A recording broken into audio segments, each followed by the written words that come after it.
Mimi kazi yangu sasa ni kuambia Wakenya ukweli. Nisipoambia Wakenya ukweli, hii Kenya Ruto ataimaliza. Tumemsimamisha kuimaliza kwa sababu ya mimi kumtangaza mapema. Nikinyamaza wiki 3, hii nchi atamaliza. Na sasa uzuri, wananchi ndio wananipatia maneno. Wafanyikazi wa serikali, watu ya polisi, wale wanaona maneno haiendi sawa sawa. Hii maneno ya huyu daktari anaitwa Dr. Victor Mutiso. Na ni mzuri Kenyans know.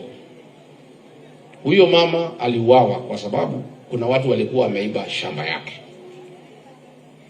Walitaka kuuza 1.5 billion. Wakaona ndio wauze, lazima auawe. That was the motive. Kwa sababu huwezi ua mtu bila sababu.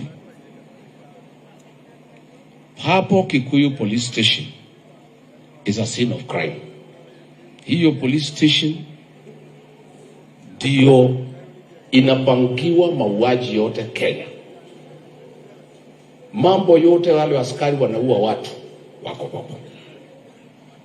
Wanalindwa na Chief Inspector Mulwa. Na yeye analindwa na Kimani Ichung'wah. Ndio anamdefend asitolewe hapo. Sasa wale askari wa kukodishwa kuua watu wako hapo. Sasa Kenya imefika pahali ukitaka kuua mtu, mmekosana kibiashara ama bibi na bwana mmekosana, unataka kuua, unaenda hapo unalipa polisi. Kila polisi 500,000. Hawa watatu walilipwa 1.5 million. Wakaenda wakaua huyu mama. Polisi wale ambaye wamekuwa trained to protect life and property, wale ambaye wanalipwa mshahara na Wakenya kulinda Wakenya, ndio sasa wako pale wanakodishwa. Ukitaka kuua mtu unawalipa, wanaenda wanaua mtu. Siku ulisikia kuna bunduki zimeibiwa siku ya Gen Z. Hakuna bunduki ziliibiwa, ni hao polisi walijifanya zimeibiwa. Siko hapo. Hizo sasa kwa sababu zimeondolewa kwa record ya serikali, ndio hao police officers wanapewa, wanaenda wanaua watu. Huyu Chief Inspector Mulwa ndio mwenye kusimamia hao polisi. Ichung'wah ndio anamsimamia.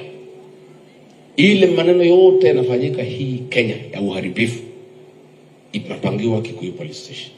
Na ndio tunasema that police station must be dismantled. Tunataka kuambia IG atoe huyo OCS and all those police officers, na atuambie tangu hizo bunduki zimekana zimeibiwa, uchunguzi umefika wapi? Kwa sababu bunduki ya askari kiibiwa, within 1 year we should have a report. Sasa juzi walikuwa wanataka kublame vijana wawili, moja ya bodaboda na mwingine ya gari, vijana ya jamii yetu. Wale ambayo waliua watu ni watu ya Murkomen, watu ya kwao, police officers. Polisi wakanitafuta wakaniambia hawa watu wanataka kufunikwa na Murkomen na DCI. Na ndio huyu DCI nikasema ni mtu ya cover-up. Nikamtangaza. Akaamua sasa vile nimetangaza aende atangaze hao wawili, lakini yaokoe polisi. Nikatangaza polisi. Na nikamwandikia inbox, nikampatia majina hayo polisi. Nikamwambia ukimaliza taarifa kama utangaze mimi nitatangaza. Akawataja. Wameshika tu mmoja. Huyu mmoja anaitwa Inspector Sang. Siku ya Thursday alishikwa hapo Thogoto. Murkomen akapiga simu akawachiliwa. Huyo mwingine anaitwa Collins Kiplagat. Alishikiwa pale on your way to Mombasa, pale Mazeras. Murkomen amepiga simu amewachiliwa. Sasa tunakuuliza DCI, these police officers are in Kenya, they are killers. Wameua daktari.